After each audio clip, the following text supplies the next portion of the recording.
السلام عليكم ورحمة الله وبركاته. ازيكم حبايبي؟ اخباركم يا رب دايما تكونوا بخير. هنسمي الله كده بقى. وبصوا كل الفيديو ده عبارة عن ايه؟ هقولك ايه نوع الدقيق وايه العيش اللي انت بتشتريه من الافران زي كده، ايه وزن الرغيف بتاع الفرن ووزن الرغيف بتاعنا احنا، والفرق بين العيش بتاع الافران والعيش البيتي. وهقولك كمان ايه اللي يخلي الرغيف ينشف معاكي، وايه اللي يخلي الرغيف او العيش يفضل طري معاكي مدة طويلة. ماشي، هقول لك كل حاجه باذن الله. وهنعمل النهارده الخبيز رغيف صغير على المطرحه الصغيره علشان تعرفي تخبزيه سهل وترميه كمان في الفرن سهل. وازاي لو الرغيف لازق في بعضيه تلقطيه من بعضيه وما يتبهدلش منك.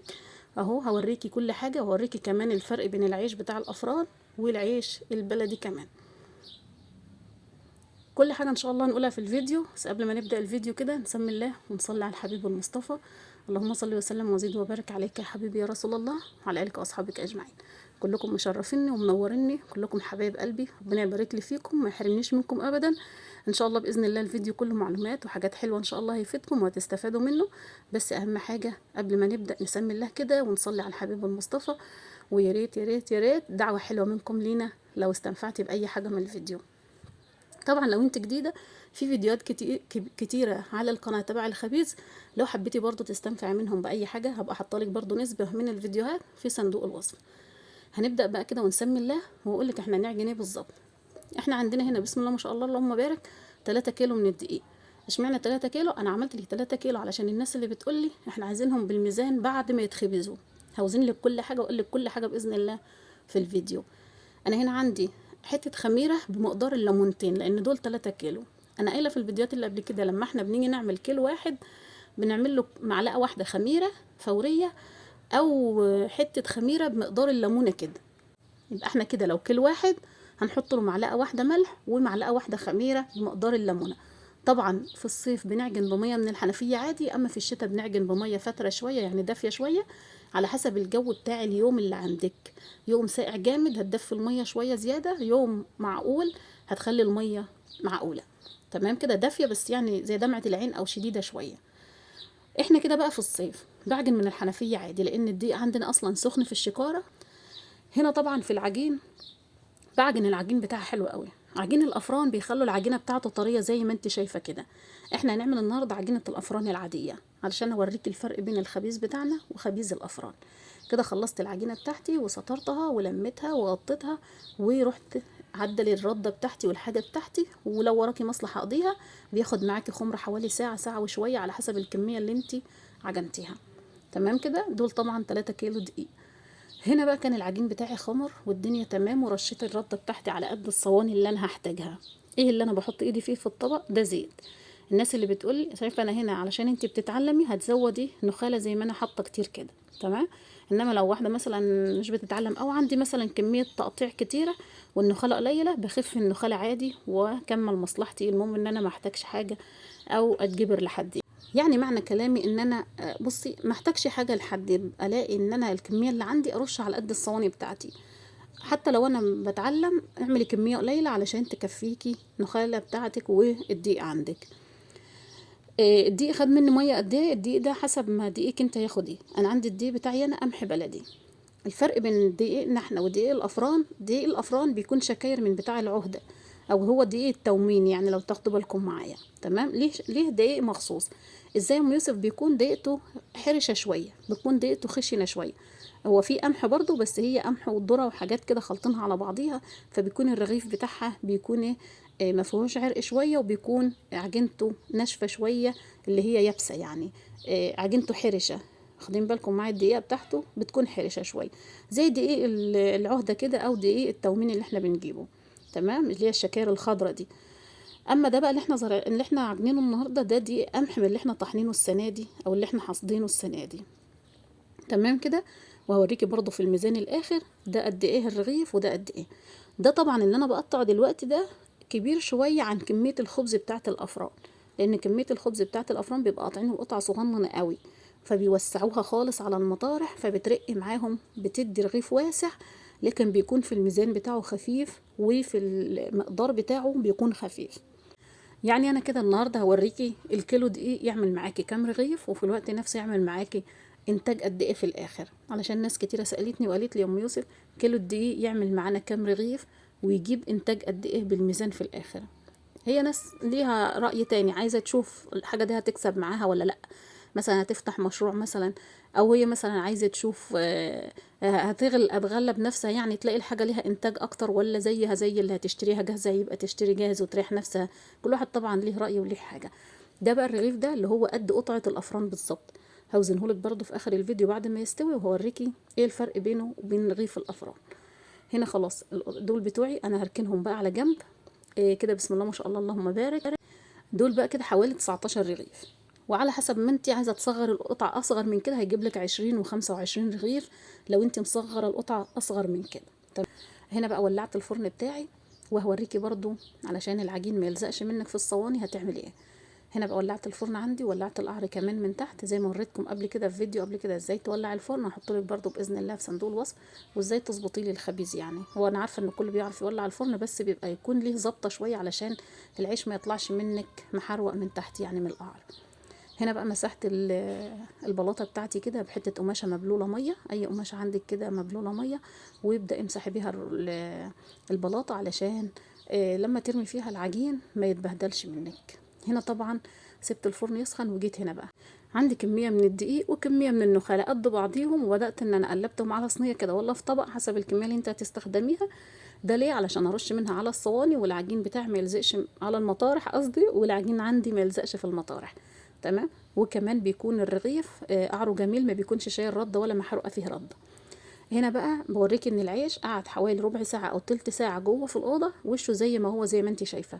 دي بقى حاجه انك انت تخلي لك العيش وشه صابح زي ما هو زي ما انت شايفه كده، وبيفضل معانا بسم الله ما شاء الله اللهم بارك لاخر صينيه بيفضل نفس الكلام. يعني احنا لو عاملين مثلا 5 6 7 صواني بيفضل نفس الوش كده. ليه؟ لان انا بحطه في مكان جوه ما فيهوش هواء وما فيهوش شمس. تمام. اهم حاجه العجين قطعيه في حته ما فيهاش هواء وما فيهاش شمس. ليه يا ام يوسف بتقولي دايما دي؟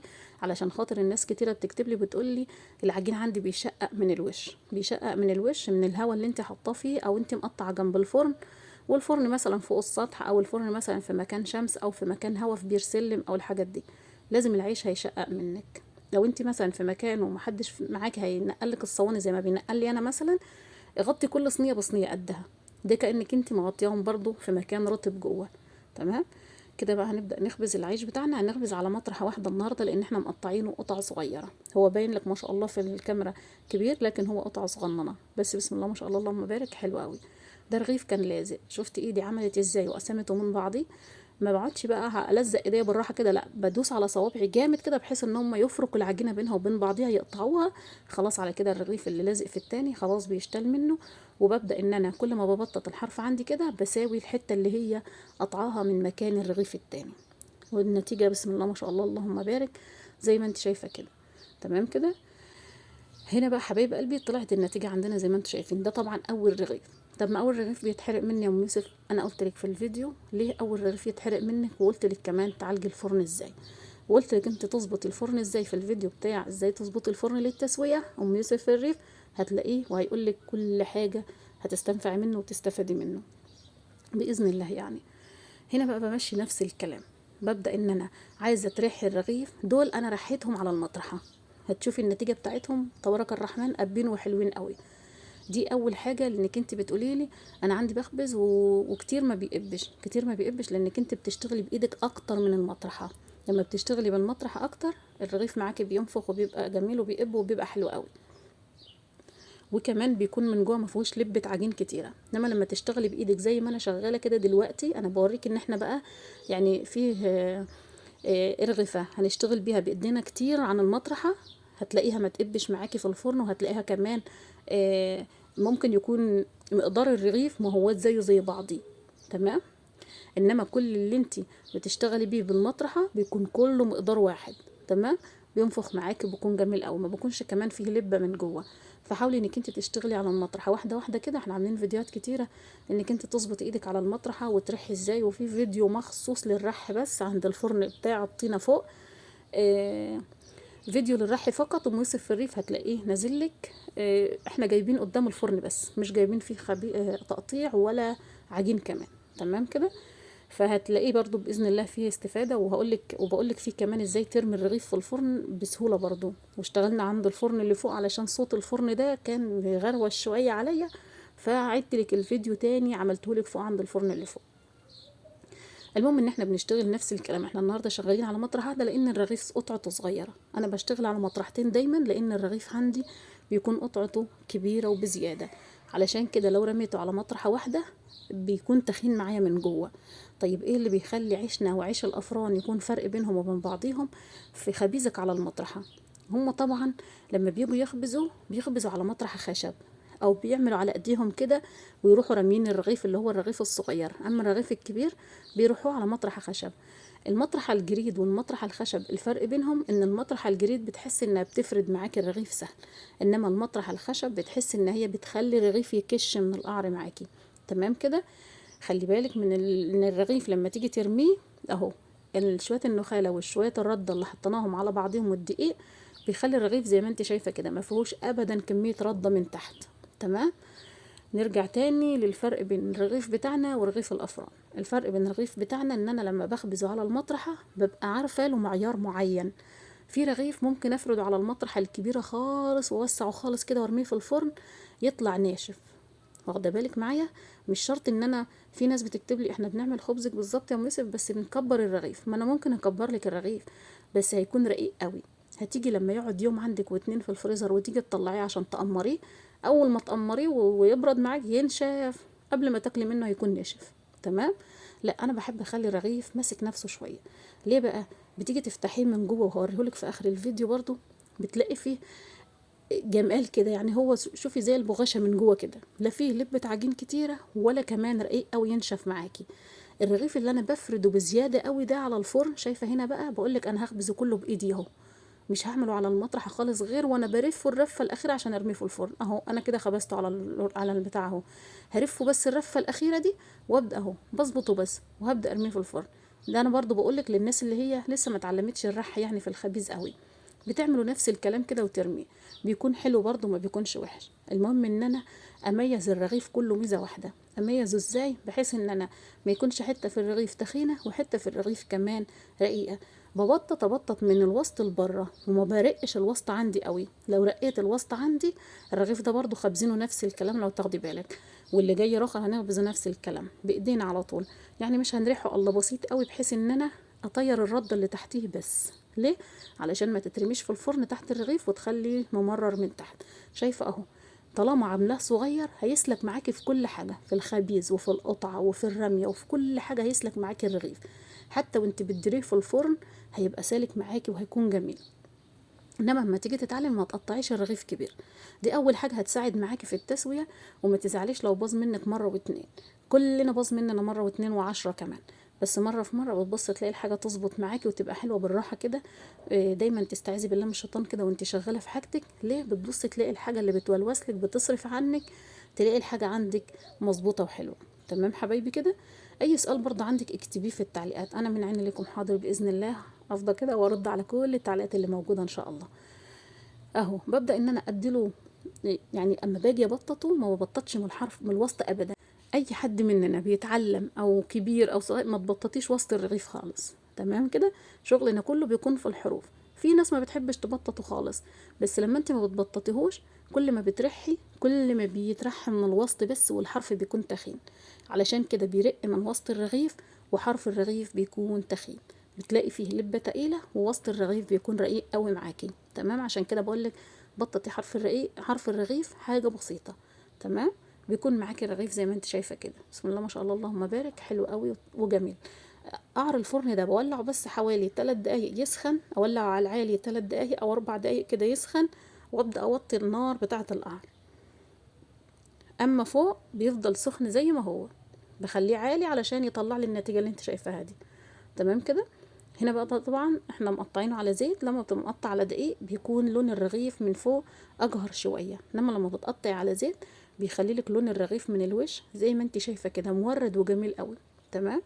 وتقطيع الزيت سهل، بلي ايدك الشمال زيت وقطعي باليمين وقبليها على طول بالرغيف. لو انت قطعه صغير هيكون سهل عليكي لغايه ما تدوريه حلو قوي في ايدك مره والتانيه والتالته، تقابليه بايديك لبعضيهم كده، هيتعمل الرغيف معاكي مدور وجميل، وهيجي كمان مدور معاكي على المطرحه، وهيجي كمان مدور معاكي في الفرن. تمام كده.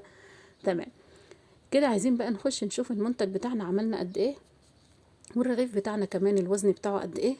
حكايه انك ترمي رغيفين في الفرن، ما تستعجليش على رغيفين وثلاثه، دقيقه يعني عجنه والتانيه والتالته هترمي كل حاجه باذن الله. تعالوا بقى كده نشوف الفرق بين العيش بتاعنا وعيش الافران. ده العيش اللي احنا مقطعينه صغنن زي ما قلت لك. تمام كده. فيهم رغيف واحد هو اللي صغير خالص، هو اللي قطعته زي قطعه الافران، اما دول يعني علشان ابقى صادقه بيني وبين ربنا ان دي ممكن تكون كبيره شويه. تمام. ده الرغيف بتاعنا اهو من جوه من القلب، بسم الله ما شاء الله اللهم بارك. زي ما انت شايفه مفيهوش لبه عجين ولا اي حاجه، ان هو بيبقى يكون رقيق شويه على المطرحه، علشان كده بينشف معاكي بدري. هو ده الفرق بين عيشنا وعيش الافران. عيشك انت لما بتكوني خبزاه متوسط في الرميه في الشطحه او في الرحه يعني، بيفضل معاكي طري واتنين وتلاته يوم، واتنين وتلاته لغايه ما يخلص عندك بيفضل طري. تمام. اهو شايفه الرغيف بتاعنا طري وحلو زي العسل.